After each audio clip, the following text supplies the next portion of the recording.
बासुक बीड़ा डारो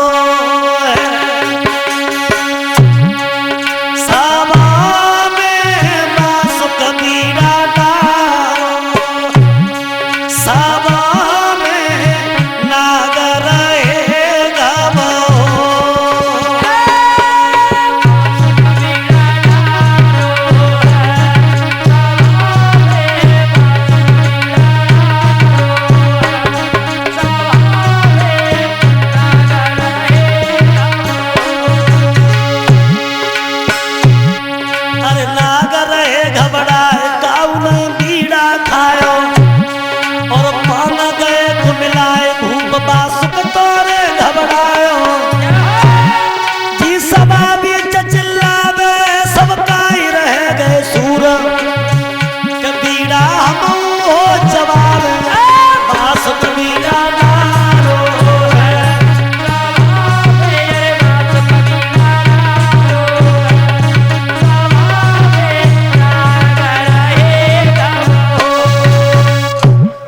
बासुक ने बीड़ा डाल दिया। कोई नाग है जो डसने जाएगा तो कोई नाग नहीं उठा। एक नाग गया कि मैं जाऊंगा परीक्षित को डसने, तो डसने गया तो रानी नवलदे ने नादों में दूध भरवा दिया। वो दूध पी करके नाग वापस लौट करके आ गया। तब बासुक ने पूछा क्यों रे तू काट के नहीं आया? बोले नहीं, इसका नमक खाया जाता है, उसका नमक कभी हराम नहीं किया जाता। तब बासुक ने कह दिया दोगला तू दो मुंह का हो जाना। तो बेई नाग दो मुंह की कुचरेण बनी है। तो अंत में अपने बेटा तक्षक को भेजा। तक्षक बेरिया पर बेर बन गया।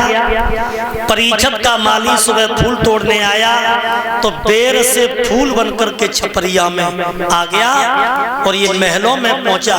और परीक्षित ने वो फूल देखा और सूंघा, सो फूल से नाग बन के परीक्षित लय नाक में खा। परीक्षित नाक में डस लिए और जैसे ही नाक में डसे तो रानी नवलदे ने गुरु धन्वंतर के लिए पत्र लिखा। गुरुजी 14 से चेलों को लेकर के आ रहे हैं।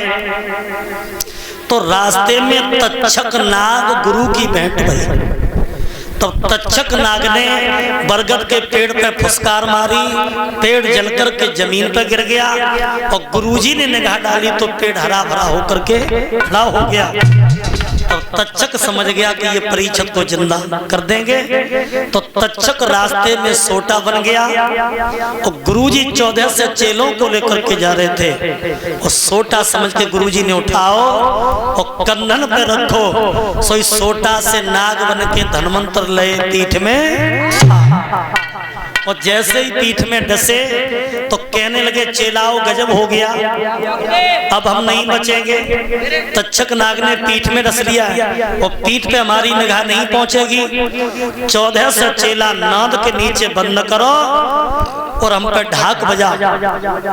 तो ढाक बजने लगी और जब ढाक बजने लगी तो तक्षक नाग तपसी के भेष में आता है और कहता है गुरुजी कहाँ हैं? बोले नाद के नीचे। क्यों? गुरुजी को नाग ने डस लिया। बोले गुरुजी मर गए तो तुम काय को मरे जा, इन्हें बाहर निकालो। चेलाओं ने बाहर निकालो। गुरुजी बोले चेलाओ अब कच करो, अब हम बचे आए ना। बोले कोई उपाय? बोले हमें काटो और मांस की बोटी बनाए बनाए के तुम हड़ियन में रात रात के खाए जा। तो एक ही नहीं, अरे 1400 बनियो धन।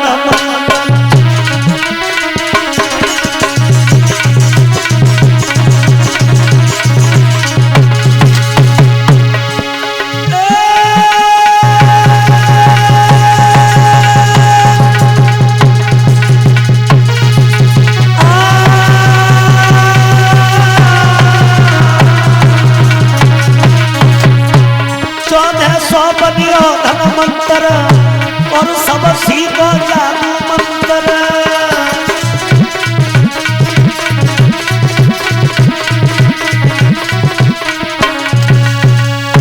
14 से चेलाओं ने गुरुजी को काटो, मांस पकाए हुए रख दो। सोई तक्षक ने आके वो मांस की हड्डियां सब गंगा जी में फेंकवाई दी। सब हड्डियां डूब गई, लेकिन एक हड्डियां डूबती वो बहती बहती बंगाले में पहुंची। तो एक गंगनिया नाम की धोबिन ने जो कपड़ा धो रही थी उस हड्डिया को देखा और मांस खाओ। सोई वो जादूगरनी बन गई और माने समस्त बंगाले में जाकर के जादू सिखा था। अब 2 मिनट अपना अपने साथियों का परिचय विदाई के रूप में